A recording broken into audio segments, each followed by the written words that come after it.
Hi guys, मैं हूं जूनी और आप लोग देख रहे हैं जस्ट एक्सप्लेन। और आज मैं जिस एनिमे को एक्सप्लेन करने जा रहा हूं वो है द चेनसो मैन।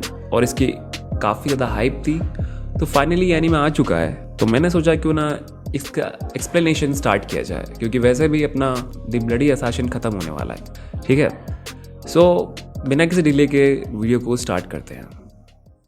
इस एपिसोड के स्टार्ट होते ही हम लोग देखते हैं एक लड़के को जो कि अपने 20s में होता है, शायद, मतलब ऐसा लग रहा होता है। और वो एक बड़े ही छोटे और गंदे से प्लेस पे रह रहा होता है।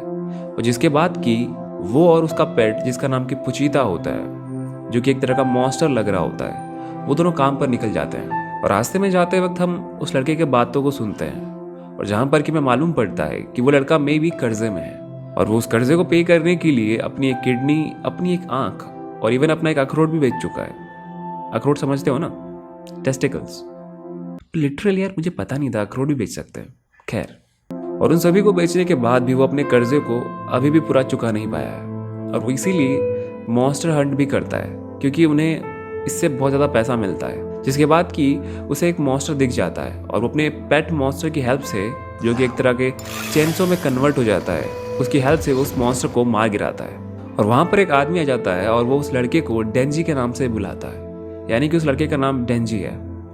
और वो आदमी कहता है कि उसे इस मॉन्स्टर के काफ़ी अच्छे प्राइस मिल सकता है, जैसे कि 400,000 जापानीज येन। पर उसमें से उसके कर्जे को काट कर, उसका टैक्स यानी कि जीएसटी वेस्टी सब काट वट कर, बस उसके पास 70,000 येन ही देता है। और बाद में जब डेंजी हिसाब लगाता है, उसे मालूम पड़ता है कि उसके सारे बिल्स पे करने के बाद उसके पास लगभग 1800 येन ही बचेंगे।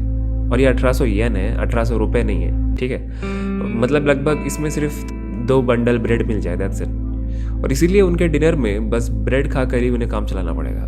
मतलब सिचुएशन सच में बहुत बुरी है। और जिस आदमी ने उसे मॉन्स्टर के बदले पैसे दिए थे, हम उस आदमी से ये सुनते हैं कि मॉन्स्टर हंटर जो कि ये काम लीगली करते हैं, वो मॉन्स्टर की बॉडीज को सेल करने के लिए नहीं देते हैं ब्लैक मार्केट में। और इसीलिए वो ये काम डेंजी से कराता है। और उससे हमें ये मालूम पड़ता है कि डेंजी ने कोई कर्जा नहीं लिया था, बल्कि ये कर्जा तो उसके डैड ने लिया था उस आदमी से, और वो मर गया। इसीलिए डेंजी उसके डैड का कर्जा चुका रहा है। जिसके बाद कि हम लोग डेंजी को देखते हैं, और वो पोचीता यानी अपने पेट से बात कर रहा होता है, और ये सोचता है कि क्या पता उसे कर्ज पे करने में कितना साल लग जाएगा, और क्या पता वो अपनी इस पूरी ज़िंदगी में ये कर्ज चुका पाएगा या नहीं चुका पाएगा।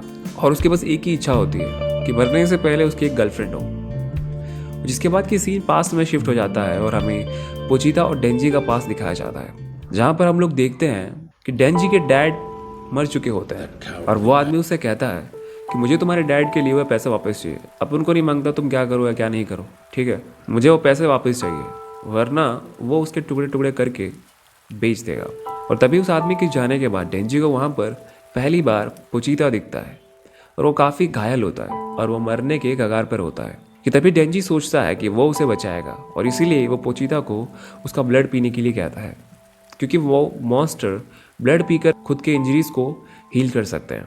और डेंजी अपने ब्लड के बदले उसे एक प्रॉमिस मांगता है कि आज से वो उसकी हेल्प करेगा, और वो उसकी। जिसके बाद कि वो एक डेविल हंटर बन जाता है छोटी सी एज में। और हम लोग प्रेजेंट में आ जाते हैं, और जहाँ पर कि डेंजी सडनली ब्लड की उल्टी करने लगता है, और उसे लगता है कि शायद उसे भी वही वाली हार्ट डिजीज़ हो गई है जो कि उसकी मॉम को हुई थी।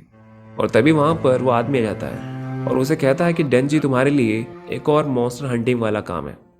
और जिसके बाद कि वो आदमी उसे लेकर एक अबैंडन प्लेस पर लेकर जाता है। डेंजी उससे पूछता रहता है कि क्या सच में यहाँ पर कोई डेविल है। जिसके बाद कि सडनली वो आदमी रुक जाता है, और वो कहता है कि तुम मेरे लिए काफ़ी वफादार रहे डेंजी, पर मैंने भी किसी और को अपनी वफादारी दी है।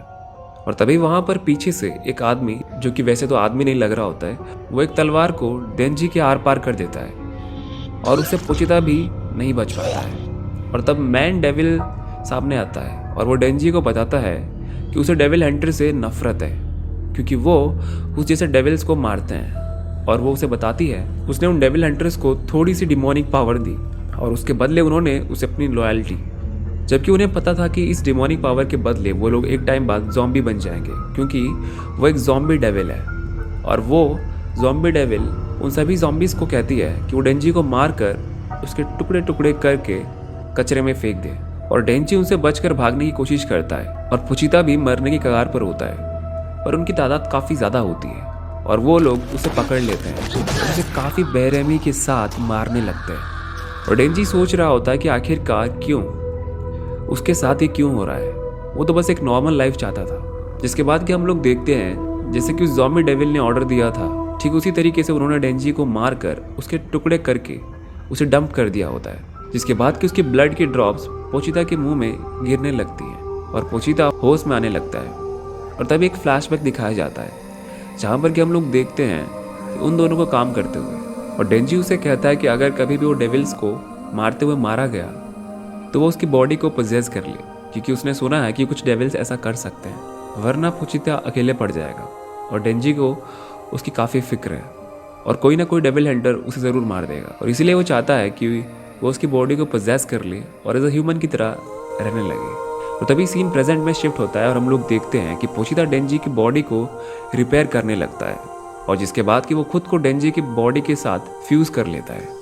और डेंजी को कहता है कि तुम मुझसे हमेशा अपने ड्रीम्स के बारे में बात करते थे, मैं तुम्हें अपनी लाइफ दे रहा हूँ और जिसके बदले में मैं चाहता हूँ कि तुम मुझे अपने वो सारे ड्रीम्स को पूरा करके दिखाओ। और जिसके बाद कि डेंजी जाग जाता है, पर वो देखता है कि वो सच में पोचिता के साथ फ्यूज़ हो चुका है। और तभी वो ज़ॉम्बी लोग देखते हैं कि वो वापस जिंदा हो गया है, और वो मेन डेविल सभी को कहता है कि वो लोग उसे खा जाएं, क्योंकि वैसे तो वो पक्का मर जाएगा। पर तभी डेंजी खुद को उस चेनसॉ को एक्टिवेट कर देता है, और जिसके बाद कि वो खुद को एक तरह के मॉन्स्टर में तब्दील हो जाता है और उन सभी ज़ॉम्बीज़ को गाजर मूली की तरह काटने लगता है। वैसे मैं ज़्यादा खून खराबा नहीं दिखा सकता, I am sorry for that content policy की वजह से, पर वो फाइनली उस ज़ॉम्बी को यानी कि उस ज़ॉम्बी डेविल को और उसके सारे लोगों को मार देता है। और तब तक सुबह भी हो चुकी होती है और उस जगह पर कुछ लोग आकर पहुंच जाते हैं, और वो लोग शायद real high level devil hunters होते हैं, और वो देखते हैं कि वहाँ पर सारे मॉन्स्टर्स मारे जा चुके हैं सिवाय एक के।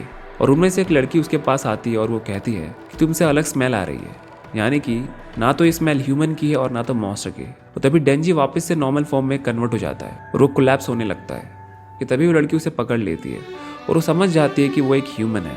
और वो डेंजी को कहती है कि तुम्हारे पास दो ऑप्शंस हैं, या तो मैं तुम्हें एक डेविल की तरह तुम्हें एक डेविल समझ के मार दूं, या तो फिर तुम एक ह्यूमन के माफिक हमारे साथ चलोगे। और वो कहती है कि फिक्र मत करो, तुम्हें वहाँ पर भरपूर खाना मिलेगा और मैं तुम्हारा ख्याल रखूंगी। डेंजी कहता है इट्स ऑसम, और वो उसके दूसरे प्रपोजल को शायद एक्सेप्ट कर लेता है।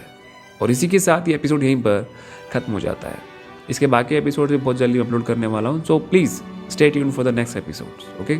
और लाइफ में पहली बार मैं इस बार टारगेट दे रहा हूँ तुम लोगों को, इस वीडियो पर अगर 200 लाइक्स आ जाते हैं देन इस हफ्ते में, यानी कि इस हफ्ते में जो अभी चल रहा है इसके अंदर ब्लडी असैसिन्स के और मैं सीरीज़ को इसी हफ्ते ख़त्म कर दूंगा।